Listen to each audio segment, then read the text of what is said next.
Okay, hello everybody. You're listening to Angel Nears, the podcast. I'm your host, Oleg Kuchikov, and our guest today is Micha Benoliel, the CEO and co-founder of Nodle, the decentralized IoT network providing secure, low-cost connectivity and data liquidity to billions of IoT devices. Micha has been a pioneer in VoIP and launched several telecommunication services in the past decade. Back in 2011, Micha co-founded Open Garden, the creator of FireChat, the first off-the-grid messaging app leveraging peer-to-peer mesh networking. Today, we're talking with Micha about the finer points of connecting what was never connected before in the world that is geared towards becoming hyper-connected. Before we get into that, Micha, welcome to the show. Thank you, Oleg, for your introduction, and thank you for having me on your show today. We're excited to have you. We're excited to learn a little bit more about you. So let's get started. Let's start with this. How did you get started in tech? Wow, that comes back to a long time ago. I was lucky that when I was, I think, 7 or 8, my father brought to our house a microcomputer. It was a Zenith at that time. And when I was 8, I started to be really interested in these machines, and I started to learn programming. So I started to code when I was 8, and that's how I got into tech. Wow! And tell me more about what you did. Between Nodle, between learning how to code and Nodle. So a lot has happened since then, and my early age, coding experience. Maybe the most interesting and the most noticeable is we can skip to when I basically started to build companies in the communications and later wireless space.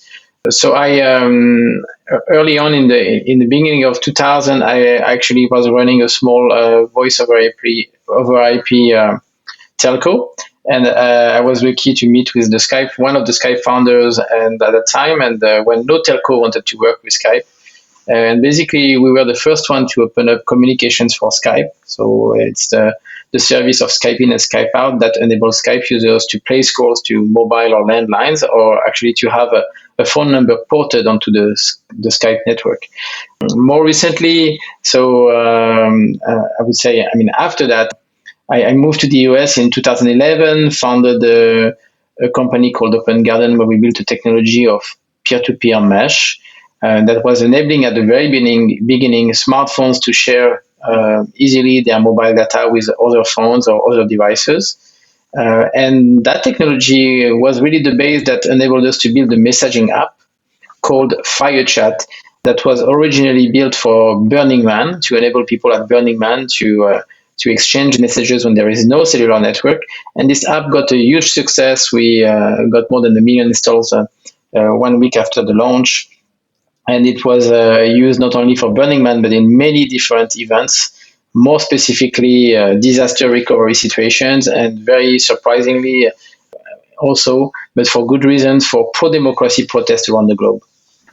So, for example, it is the app that all the students used in Hong Kong in 2014, September, October, to organize the Umbrella Revolution, because they were afraid that either the Chinese government would have shut down access to the internet. But in reality, what happened is there were so many people in the street that all the cellular network were saturated, and there was no way to basically use any networks. So they used FireChat to exchange messages and coordinate themselves. And strong of that experience, I was actually in India just before this happened, and I stopped in Hong Kong for a layover. And after 100,000 people installed the app over 24 hours, I decided to stay. And I spent 10 days in the city of Hong Kong during this crazy event, and realized that everywhere I was going, I could have notifications of FireChat user nearby. And I was really, really blown away, because it was a kind of a new type of architecture, leveraging smartphones that was working like we expected, and live, and for hundreds of thousands of people at the same time. So I was really blown away, and I realized that we could use this same kind of architectures for building networks that could do much more than just move messages. And that's how the first idea, I would say, for Nodle popped up. And a couple of years later, left the company. And in 2016, I built the first prototype for Nodle, and decided in 2017, and more specifically end of 2017, to be full-time at Nodle. to build a network for connecting sensors and devices and really build a fully decentralized network. Continuing along that train of thought, can you give me like the elevator pitch that you'd normally give for Nodle? Yes, so Nodle is a decentralized network that's built primarily using your smartphones. When you install the Nodle Cache app on your phone becomes a node in the network and the base station. And any device in proximity, any sensors can use your smartphone as a way to relay information to the internet or to acquire information from the internet. So it's really a network built using people's smartphone and people as an infrastructure. Talk about your vision at the company. What's the vision at Nodle? The vision is to connect the next trillion things. We believe that there are so many things that will be connected and that we are going to really enter into what I call a hyper-connected world. When you look at some usual statistics or surveys made about IoT, you hear that we are reaching 30 billion devices or we're going to reach 50 billion devices. I actually believe that we are entering in a world where we're going to have hundreds of billions of things and at some point a trillion things connected. And that raises a lot of questions around privacy, questions around security, complexity of how to deploy this kind of infrastructure. And that's really where we are working with Nodle. We believe we have a solution and an architecture that can enable things to connect extremely simply, with very little effort for businesses, for people. And we also believe that we have a solution to bring the right privacy and also the right security model around connecting all these IoT devices and sensors. Awesome. Well, yeah, I'm really excited to get into the privacy and security bit. We definitely have questions for that. But let's start with talking about like the world of low-powered IoT devices and establishing what's called a perimeter. What kind of devices are we talking about here, and why is it important to have them connected? So we use the Bluetooth interface and the latest standard in Bluetooth, which is called Bluetooth Low Energy. And Bluetooth Low Energy is shipped on more than 50% of all manufactured IoT devices. So, for example, it's the same Bluetooth that you use when you use your headphones, or the same Bluetooth that you use when you connect your phone to a wireless speaker. And many appliances, cars, air quality sensors, weather-based stations, micro-mobility devices like e-scooters, for example. All these devices are using the interface of Bluetooth Low Energy or have the interface already built in the device. So that's one of the big strong point about Nodle is if you are a manufacturer or if you are an operator of one of these devices, as long as your device uses the standard of Bluetooth Low Energy, you can easily join the Nodle network and use the Nodle network. And that's basically one of the very strong points for our network. When it comes to connecting the next trillion things, I always like to mention that sentence from a famous book that you should read if you are, if some of you who are listening are big fans of basically what the world is going to look like in the future in terms also of networks and wireless. It's called Trillions. And there is a famous sentence in that book from one of the authors. There are, I think, 3 authors of the book. They said basically that we're going to have more microprocessors that we have bolts and nuts around us. And I think it's really the case. I think every device that's going to be built in the future will have its own wireless interface, microprocessor, and wireless identity. Whether they need to be connected all the time to the internet or just from time to time. Can you talk next about who benefits the most from having these IoT devices connected? Is it primarily governments and big companies, or who benefits? Well, there are multiple use cases. The first benefit is, and it's an easy one to explain, is for consumers. So I'm sure many of you have an iPhone. I'm sure some of you have bought the Apple AirTag. And so that's the kind of the same, I would say, distributed architectures that we are using for building this network. So when you have an Apple AirTag and you put it on your keychain or you put it in one of your bags, basically any iPhone device in proximity is able to pick up the encrypted identity of that Apple AirTag and be able to report the location. And that's how you can find basically a lost baggage or a lost luggage, or if you left your key at home and you didn't know you left your keys at home, for example, for the car. You can You can discover that through this service. And Nodle is that service, but on steroids, where we can not only serve the use case of locating items, but we can also move data. And we can do that at actually very big scale, and we can do it for industrial use cases. For example, we have done tests at scale with logistic companies. Companies like are also shipping a lot of and using a lot of shipping pallets. You have 6 billion shipping pallets a year that are out there. We are also doing tests with companies in the rapid courier space, because these Bluetooth tags, I mean, actually the ones we are working on now are going to be means as big as a sticker and even include a sensor, so much smaller than what you have with the Apple AirTag, for example. And then the cost of these things is going to go drastically down. I mean, it's going to be sub-dollar, and at some point, hopefully, reach the cost of RFID. Except you can add sensors, and except that the data generated can be read by any smartphone, and that's the big plus of this network. Let's move on to security. We said we wanted to talk about that primarily. Security is the kind of first issue that comes to mind when you kind of think about all these connected devices. It opens up potential risk to have everything connected. Is a decentralized network better suited to handle risks and vulnerabilities like this than a centralized one?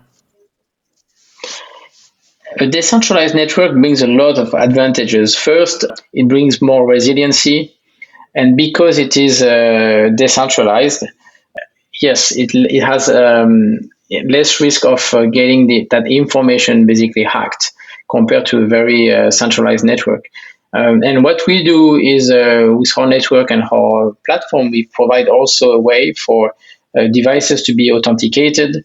That means verifying the identities of the devices remotely. We provide a way to encrypt the data traffic from these devices. So comparable, if you compare to the web, where now every website has an HTTPS address instead of having an HTTP address, we basically provide the equivalent of HTTPS, but for any devices, and that also is running on our network. How about Polkadot? What's Polkadot, and where does Nodle fit in? So Polkadot is a blockchain and the blockchain ecosystem. When we build this network, so the way we managed to have millions of smartphones contributing is because we have an incentive mechanism. So when people participate in the network and have for example, the Nodle Cash app on their phone, they get paid every 30 minutes or less for participating in the network and connecting devices.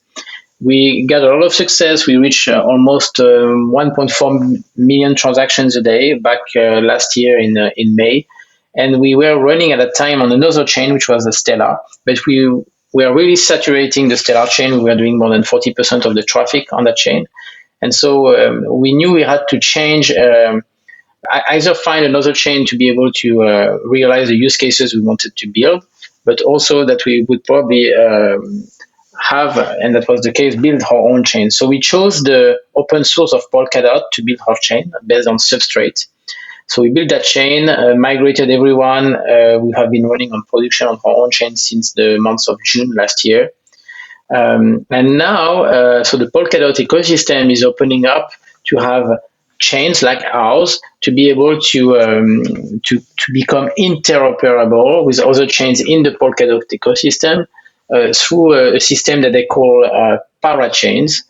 And the benefit of it is when we become a parachain, then not only we can be interoperable with other chains in the Polkadot ecosystem and other parachains, but also it brings more security to the network, because the Polkadot network today has something like, I think, 18,000 nodes participating and validating transactions, and at any given time, it's more than 300 nodes that basically validate the transactions.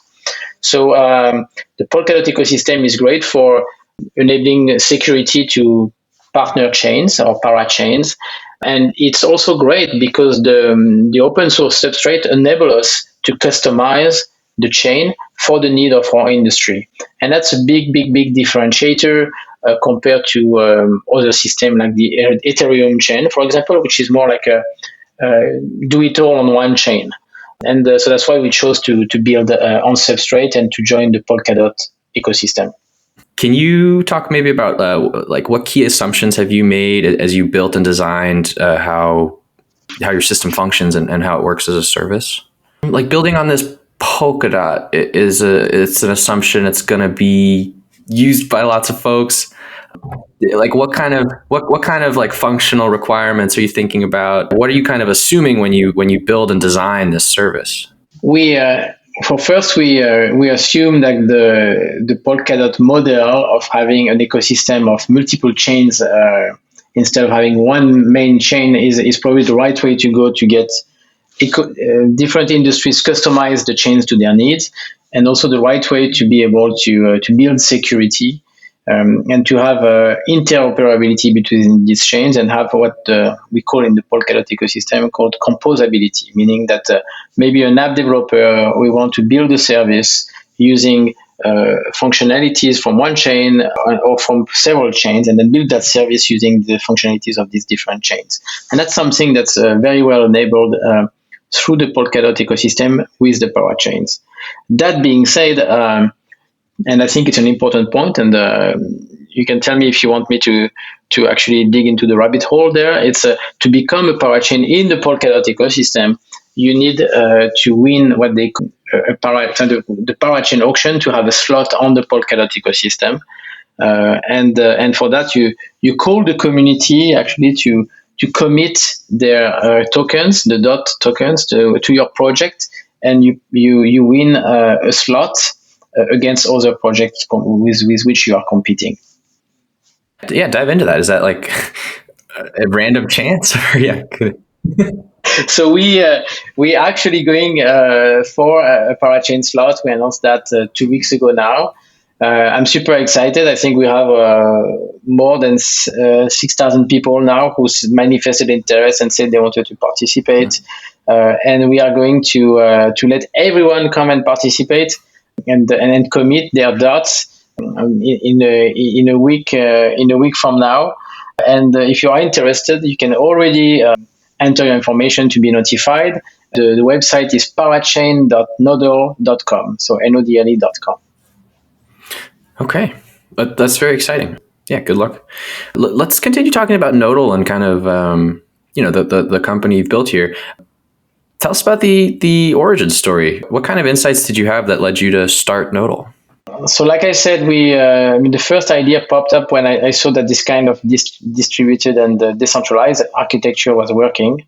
I call that the smartphone infrastructure, and I really believe that was the way actually to build the infrastructure, because it can be deployed very fast.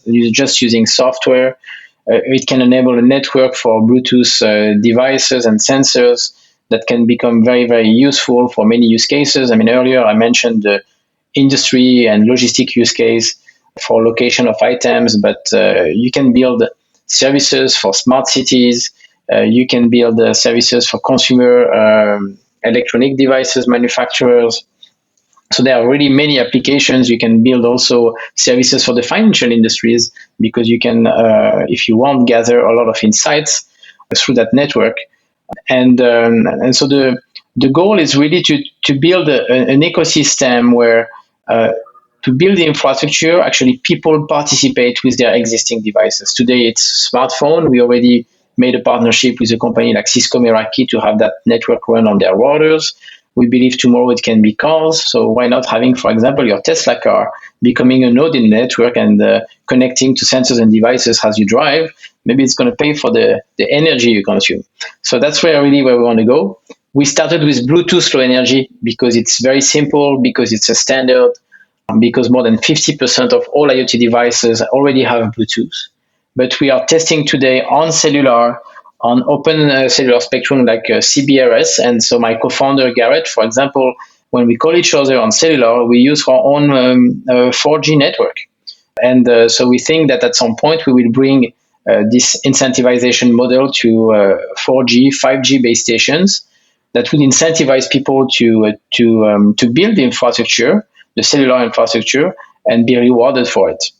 It's a really interesting vision with like a lot of opportunity baked in.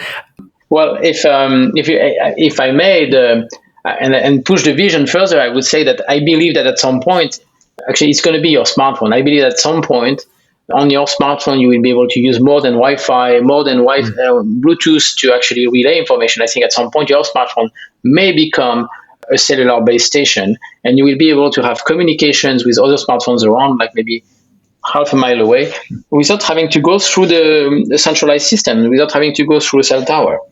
And I think that is very powerful. It means more resiliency in the network. It means more easy communications. It means also more free communication, because then you rely only on a decentralized network built by the people. Yeah, it sounds amazing. Just a look behind the curtain. As we record this, we're having some latency issues. So a second network or a stronger, more resilient network sounds incredible. But that being said, this is it's a big project you're taking on, and I'm sure you take that seriously. You have actually, are you a solo founder or co-founder? I am so sorry. I am a co-founder. My co-founder, his name is Garrett Kinsman.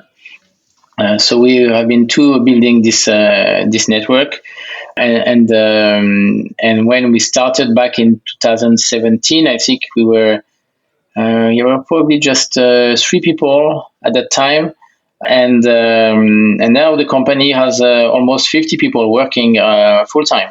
So it's super exciting to see the company growing. We went through all the stages you can imagine a startup can go, with the up and downs, and we even last year did a pivot, and we try to help for the COVID.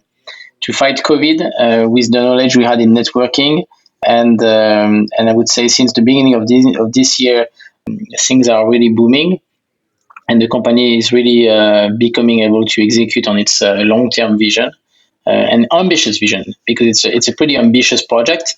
But I think we have the right team, the right caliber of people who have been joining the project till now to make this become a reality in the future. Really interesting. Can you talk more about who you founded the company with, and what your backgrounds were? Because it seems like you come from kind of a really technical, kind of like hands-on builder background. I didn't ask, but I assume you were a developer at some point. Yeah, what's your experience and the experience of your partners? I was just coding when I was a kid, as I mentioned earlier in my introduction, and quickly I stopped coding.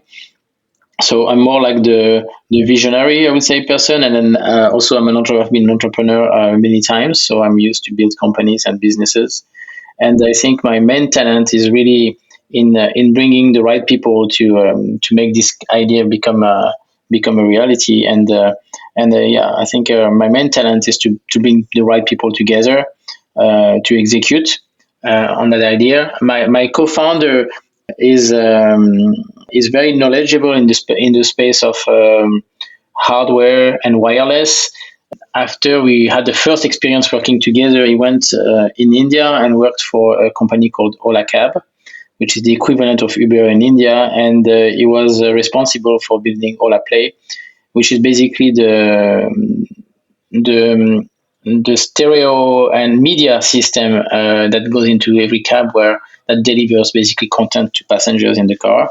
And the amazing thing that he did there is that all these cars became automatically also Wi-Fi hotspots.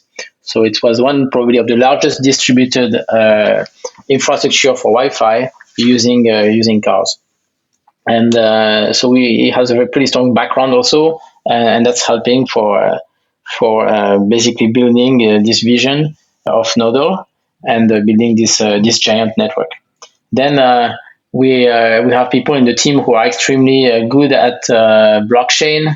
Our chief blockchain officer, Elliot, was very, very young in blockchain. I remember when he came to work with us in the US. He just turned 21 years old, and we have a very strong PhD in mesh networks. There are only a few of these people with Lucien. It's really an amazing team. And like I said, in the last year, we have really brought and people came to us actually to work and to help us really build this network and make it a reality. But really, really great profiles of people. Yeah, it sounds like it, and I'm glad I asked because I was definitely off. So next, let's talk about timing. Timing is key for startups. Why is now the right time for your company? So there are many reasons for that. One is before we didn't have technologies of blockchain or even cryptography that was not as accessible as it is today. So I think the fact that you can build cryptocurrencies, build blockchain and decentralized networks, I mean, these technologies now have reached a certain maturity.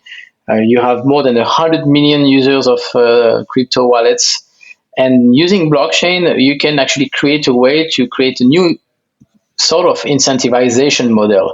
And that's really possible today. And it was not possible before. So, because of that, we could have people installing our app, starting to connect to sensors and devices just because they want to do it to earn the token in the ecosystem. And that's really something which is new and it's possible now compared to what basically how people were building networks in the last 25 years. So it's really, I think it's something really new. Then you have some regulatory aspects, and you have also the standards in wireless that are just becoming better and better. So the Bluetooth, for example, and Bluetooth Low Energy is a very, very good standard. It's completely open. It's easy to use. It is interoperable between Bluetooth Low Energy devices when they respect the standard. So that makes things very easy to interconnect devices. And then when it comes to regulation, more and more, I think governments wants to open up ways for making access easier for enterprise and people. And you have more and more spectrum that before was only sold through auctions to telcos that is now becoming available and free to use, like CBRS. And CBRS enables you to actually use technologies of 4G or 5G. So you can have a base station today that's going to enable you to connect a smartphone using cellular connectivity on 4G or 5G using the open spectrum of CBRS. And that's a big, big, big plus, and it's really new. And I think it's going to change a lot of how actually the infrastructure is built in the future. And then another reason is more to the, I would say, the exponential acceleration of wireless technologies like 5G, but also miniaturization of the wireless interface. So today you can build really a sticker or the size of a sticker that basically has a wireless interface, has also its own battery that can include even a solar powered battery that can include sensors, and it is becoming extremely, extremely small to the point that we are able to print these things. And so that's also a big trend that I think makes it possible today and it would have been possible in the past. And also why I think that we are entering a world with not tens of billions but hundreds of billions of things, and at some point a trillion things connected. It sounds like a lot of things are coming together. How about the Nodle native token? How does that fit in? So the Nodle token was created originally to be able to incentivize the participation of people in the network. So we have created something which is called a proof of connectivity, which is a proof of work. And if you are familiar with Bitcoin, for example, the proof of work in Bitcoin, if you want to earn Bitcoin, you have to solve equations that the system basically is sending to the participants. And that's how you can generate a Bitcoin if you are lucky. And in our system, you generate the nodal cash by participating in a network and having your smartphone being a node and moving data. So the more data you move, the better quality of the data you move, the more often you participate, then the more nodal cash, which is our token, you're going to be generating through your smartphone activity. And that's the first purpose of the token in the ecosystem. And it's also the token, it works like a credit. So if you compare that to telecom credit, if you are a business and you want to access some of the services on the network, either it's just pure internet access or if it is to use a service to locate items or devices, through our network, you have to pay with the Nodle Cash token. And any service that other developers will build on the network will to be used. People will have to use a credit in Nodle Cash. So that's how basically we are building this network and making and bringing more and more utility for this token. We also think that at some point devices will automatically exchange services, and then the token can become a way for these devices to pay each other for different kind of services. Next, let's look under the hood. Talk about your technology stack and what kind of important choices did you have to make early on? So it's a very good, interesting question. I think I touched a little bit on that before. So the most important choice we made lately is around the blockchain, and the decision was to actually decide to build our own chain. And for that, we also wanted to have the support of a community, and we chose to build on the substrate, which is the open source on which Polkadot is built. And I think that was the right choice. At the time, we were hesitating between two ecosystems. We thought, oh, maybe we want to build on Cosmos, and finally, we really liked the vision of I think Web3 Foundation and the Web3 principles. And the vision from Gavin Wood. So that's why we decided to go for Polkadot, and more specifically for Substrate, and to build on Substrate. I was lucky that actually I met Vitalik and Gavin back in 2014 because they were very interested in actually the messaging app that we built with Garrett, FireChat. And they wanted to know if I wanted to help them participate in Ethereum. It was really the early time when they really started to gather money and find co-founders to build Ethereum. At the time, I was pretty skeptical, and because I was wondering how they would actually be able to gather all these servers to validate transactions for the smart contracts. And then I think they modified a little bit their model. They introduced the principles of mining, which is also, again, a way to incentivize people to maintain the validation nodes. And that's also something that's possible because of blockchain and cryptocurrencies. And so I always thought that Gavin was a big visionary in the space, and that's why I think we also trusted that what he was about to build was probably the right way to do things. We also believe that customizing your own chain for your industry is so important. Let's talk about your customers next. Who are the primary users of Nodle? So we've run many tests, and we have a few customers in the logistics space, mainly around location of items. We did an interesting experience with the city of Paris. So they have very beautiful furniture, which are public furniture for the city that go into parks, and they are 3D printed. And they realized quickly that some of these benches, for example, were going to be or were stolen or were going to be stolen.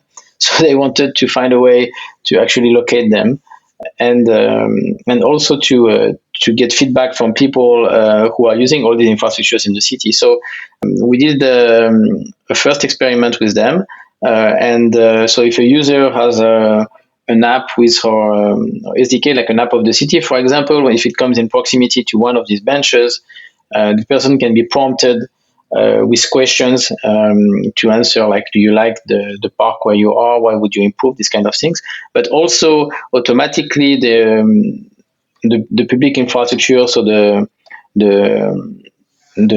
furniture, like the benches, basically is located. And if it gets moved, basically, then any of the citizen with this app basically can locate where it is. So that was an interesting use case. We did another one with a large consumer brand company in the US that's the importer of the Corona beer, Constellation Brands. And they wanted to locate commercial displays because they had very expensive commercial displays for their distribution network. And they wanted to know if these displays were getting used by their distributors. So they used the network to figure out if these displays were actually staying still in warehouses, or they were actually used to display the different beverages that basically they are selling to the consumers. So that was another interesting experiment. We did another one with also a European railway for locating shipping pallets and packages in very, very large warehouses. And today we have more like logistic companies using the network. It's still very early, and one, for example, is using the network to locate packages in and shipping pallets in airports. It's still very the early stage. The focus of our efforts today is really still on growing the network. And yeah, once we have reached a certain size, then we'll start to actually accelerate on the implementation and of new applications. And but we want the community and developers to build on the network, and we will also accelerate on having more on bringing more enterprise and business partners to use the network. Yeah, definitely some interesting use cases there. Let's continue by talking about the go-to-market. How do you reach these customers and let them know like Nodle is something they should be using? So the I would say the marketing of the Nodle Cash app, or the marketing of the SDK, which is the networking library that you can add to your mobile app. I mean, there are two very different channels. The Nodle Cash app gets more marketed through the community. So we have a very important community on Telegram. It's t.me/Nodle community. You can join anytime. We have a big community on Discord. We have a start to have a good following on Twitter now. So yeah, a lot of the growth for the app is going through the community. We have a referral program that's going to be out actually pretty soon. That when you bring your friends to the app, then you also get more rewarded with more Nodle Cash. For the SDK for app developers, it's a different channels. We reach out to certain categories of mobile applications and mobile application developers, and we try to make sure that basically they want to have a model and earn revenues which is different from just pure advertising. And that's what we offer them. We offer them a model so they can monetize their presence on smartphones without having to sell user data, without having to show ads to users, and that's accounts for the big part actually of our network today. How about you? You mentioned other people generating revenue. How does Nodle generate revenue? So the Nodle is kind of the inventor and the creator of that network. So as a company, our goal is really to get to the point where this network is fully decentralized and operating by itself. I mean, the same way Bitcoin is today completely autonomous and operating. And we want to let app developers and engineering companies build their services and also generate revenue from that. And the model is based on the fact that at some point, so developers build apps, sell the services from these apps to businesses and enterprise or consumers, and the revenue generated from these services, a share of it goes back to the community of people building the network. So people like you and me, for example, with the Nodle Cash app. And a very small, tiny share of revenue will go back to the inventor and creator of the network, so basically Nodle. And then the rest goes back to the app developer or the company that basically has created the service on top of the network. So our role is really to evangelize this network, show people what can be built on the network, and make sure that that the network grows basically at the right pace to have more and more people joining this fantastic ecosystem. Okay, makes sense. Let's kind of move to the end of the interview. What's one thing about Nodle that makes you stand out from the crowd? So I think first I'm really in love with my team. I think Nodle has assembled a team of amazing talents and amazing people who are contributing every day. And I think Nodle is actually a very important project because connectivity, wireless is really, really key when it comes to exchanging information, to accessing information, to guarantee freedom of speech. Sometimes when you have a network, and that's the kind of thing where basically it can become very important. And then also, how can we make sure that we enter in a future where, because we're going to have a billion things connected, basically the solutions to enable all these things to connect, guarantee people's privacy, and make sure that things are secure, and ultimately we guarantee that maybe some of that access for consumers will be completely free, because I think that's how you can actually bring more and more people to access the internet is a key thing. And even today, you still have parts of the globe where it's still hard to access information or to access the internet. So I think that's why Nodle is so important. It's if you look at classifying the different projects, Nodle is really a network. So it's like a layer zero. You have the blockchain on the layer one, and then we want to let app developers build all the applications on top of it to use that network. And yeah, I think what we do is really fundamental and essential for the future to guarantee better privacy, better security, and more resilient access to the internet for things and at some point for people. So I think that's why Nodle is so important and so different than many other projects in that space, for example. So, Micha, you are an experienced founder and entrepreneur. That comes with a lot of, well, it's like an emotional roller coaster at times, right? Can you tell me just, as a founder and entrepreneur, what was a moment of great joy for you, and what was a moment like of maybe not depression, but what's your highest high and your lowest low to this point? Well, that's a very good question. Very, very good question. My lowest low. I'm going to say something which I see is very, very important if you want to become, or anyone who listens who wants to be an entrepreneur. I mean, it goes beyond believing in something. It's really about faith. You really have to have faith in what you do and what you are building and your vision. Because if you don't have that faith, then it's going to be very hard to go through the lows, like you explained. I remember some people in my team last year was very hard for us, where they say, and these are basically partners who have half my age. I mean, I've been an entrepreneur for some time now. Micha, it's too painful. I mean, we cannot go through that. It's have to stop. And I was telling them, just stay still. Wait, something is going to happen. Something is going to happen. And if you look at what I say, being rational in the moment when I said it, there was no rationale to explain that. I just had faith. And I had that many times in my past businesses. And I think it's a very, very important quality for a founder and if you're an entrepreneur, if you want to build a company. The highs and the biggest moment of joy, I personally enjoyed in the past the roller coaster, even if you go through very difficult moments. But because I like to battle and I like big challenges. But the moments of joy, I had many already.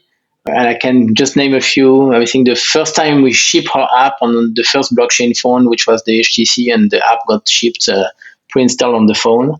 I think that it was a very happy moment because it was kind of a recognition of our project in the industry. The moment when you realize that the community, not only you and your team, basically is really believing in what you do and want to support you, is also a fantastic moment, and it brings great joy.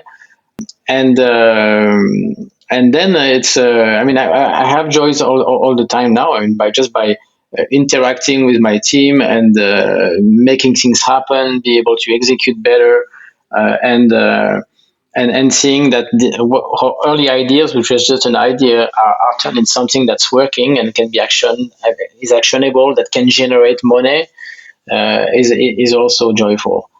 And but I think we are still at the very beginning, so I don't want to get excited too fast.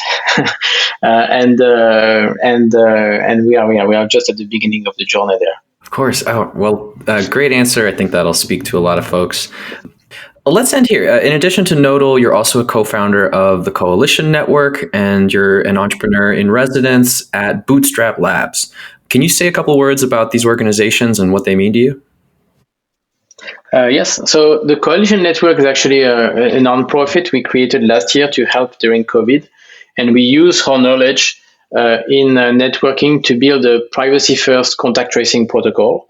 It ended up being the type of architecture that Apple and Google decided to implement for their own solution for for contact tracing, which is now called exposure notifications. And it was more like a contribution to try to help, because we saw a lot of governments building systems that were not that private, and we wanted to bring a solution that could enable and improve people's privacy in the context of contact tracing. So that was more to do good, and we mainly worked on this last year. The Bootstrap Labs is a venture firm that is focused on a project around artificial intelligence. I have some knowledge in that space. I also believe that we're going to start using more and more artificial intelligence in our own space with Nodle. And so they believe they had the right expertise in the space of telecommunications and wireless and communications to actually advise on some of the projects they have been investing.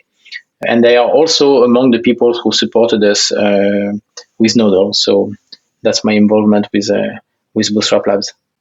All right, awesome. And before we get out of here, what's the best way for our listeners who want to reach you and learn more about Nodle? What's the best way for them to do that? So the best way is, I would say, to start to learn about us is to install our mobile app, the Nodle Cache app. I think if you do HTTPS colon -- basically nodle.cache, you can directly download the app. Our website is nodle.com, nodle.com. And the best thing is just go to my profile on LinkedIn or on one of my social media and just reach out to me if you have questions. I'm always happy to answer those questions from engineers and people who want to build companies or have ideas. I'm here to help. I mean, I love actually trying to bring more of what I have learned over the years and then share what I have learned with other people if it can be helpful. Also, I'm also open to make introductions. I have pretty good network today, and that can help you. And I mean, maybe last thing I can tell you about Nodle is the name. The stealth name was Noodle with 2 O, and we settled on Nodle and Nodle for Network Operator of Device Low Energy. So that's basically the origin of the name. Awesome. I used to ask that question on most of my shows, but I've since stopped. But it's a great answer, so I kind of wish I had. Thank you for sharing. We're going to end the podcast here. If you liked our show, please subscribe wherever you listen to podcasts and leave us a rating. Micha, thank you for joining the show. We appreciate your expertise, your time, and your insights, and would love to get you back on here someday. Well, thank you, Oleg, for having me on your show.